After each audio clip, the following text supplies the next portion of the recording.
हमको भगवान जी राम जी सपना दिए, हमको बोले देखो चंद्रशेखर हमको लोग बेच रहा है बाजार में। भाई राम जी का संदेश है। बिहार के शिक्षा मंत्री और लालू यादव की पार्टी आरजेडी के नेता प्रोफेसर चंद्रशेखर का विवादों से गहरा नाता रहा है। जैसे ही विवाद थमता है, चंद्रशेखर फिर कोई नया बयान दे देते हैं, जिससे नया विवाद शुरू हो जाता है। लालू यादव के बाद पार्टी के सबसे बड़े नेता डिप्टी सीएम तेजस्वी यादव की नसीहत को भी प्रोफेसर साहब ने अनसुना कर दिया है। अभी कुछ दिन पहले रामचरितमानस को पोटासियम साइनाइड बताने वाले शिक्षा मंत्री ने अब भगवान राम को लेकर विवादित बयान दे दिया है। शिक्षा मंत्री के इस नए बयान से एक बार फिर सियासत गरमा सकती है। हैरानी की बात यह है कि डिप्टी सीएम तेजस्वी यादव से लेकर सीएम नीतीश कुमार और उनकी पार्टी जेडीयू इन बयानों से खुश नहीं है, लेकिन शिक्षा मंत्री प्रोफेसर चंद्रशेखर हैं कि मानने वाले नहीं हैं। चंद्रशेखर ने संघ प्रमुख मोहन भागवत को भी आड़े हाथ लिया। इस बार चंद्रशेखर के सपने में भगवान राम आ गए हैं। सुपौल में शिक्षकों के एक समूह को संबोधित करते हुए शिक्षा मंत्री ने कहा कि भगवान राम सपने में आए थे। वे कह रहे थे कि मुझे बीजेपी वाले बेच रहे हैं, मुझे खुले बाजार में रख दिया है, चंद्रशेखर मुझे बचा लो। यह बयान देकर चंद्रशेखर ने बीजेपी और अन्य विरोधी पार्टियों को फिर मौका दे दिया है। हमारी बात छोड़िए, जब प्रभु श्री राम जी सबरी के युद्ध में खाए तो उससे ज्यादा गणित हम लोग तो नहीं। अब सबरी के बेटा अगर मंदिर में न जा सके तो दुखद बात है। राष्ट्रपति और मुख्यमंत्री तक को जाने पर रोक दिया जाता है, गंगा जल से धो दिया जाता है। अब ये चर्चा होगी तो भाई देखिए ये सत्य है कि नहीं, आज के तारीख में भी यह सत्य है।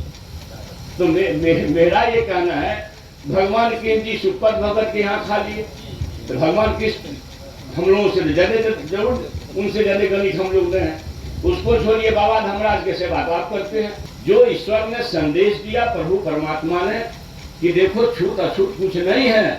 भगवान राम जी, मेरी समझ है, मैं शिक्षक हूँ, कि जाति व्यवस्था से कुपित थे। वो समझे होंगे कि भाई हम अगर खा लेंगे तो दुनिया खाने लगेगी, मगर भगवान जी को लोग अकेले छोड़ दिया। उनका आचरण करता नहीं है, उसका कर्म करता नहीं है, खाली धूपबत्ती तो दिखाते हैं। तो धूपबत्ती दिखाने से भगवान जी खुश होंगे नहीं। हमको भगवान जी राम जी सपना दिए, हमको बोले देखो चंद्रशेखर हमको लोग बेच रहा है बाजार में, तो बाजार से बिकने से हमको बचा लो।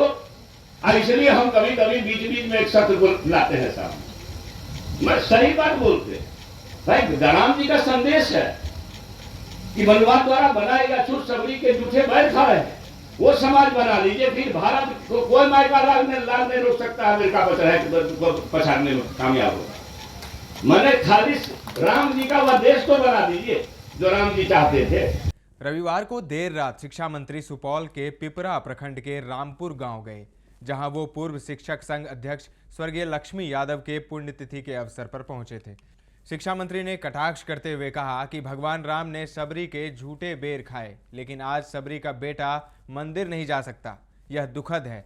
राष्ट्रपति और मुख्यमंत्री को रोक दिया जाता है, गंगा जल से धोया जाता है। ईश्वर ने सबरी का झूठा खाकर संदेश दिया था। भगवान भी जाति व्यवस्था से कुपित थे। सोचा होगा हम खा लेंगे तो दुनिया खाने लगेगी, लेकिन उसे अकेला छोड़ दिया। खाली धूप बत्ती दिखाकर उसे छोड़ दिया जाता है, उसका अनुकरण नहीं किया जाता।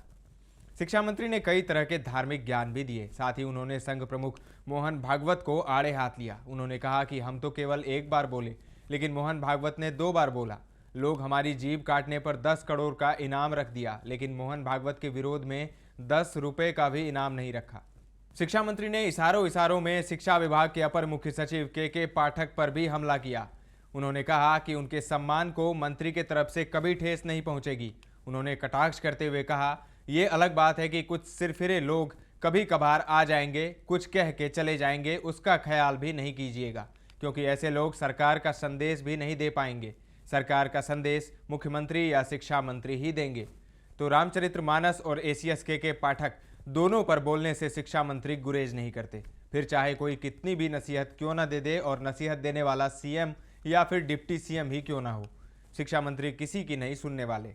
खैर, अब देखना होगा आगे इस मामले पर और क्या क्या देखने को मिलता है। दर्श न्यूज पर खबरों का सिलसिला लगातार जारी है। देखते रहें दर्श न्यूज।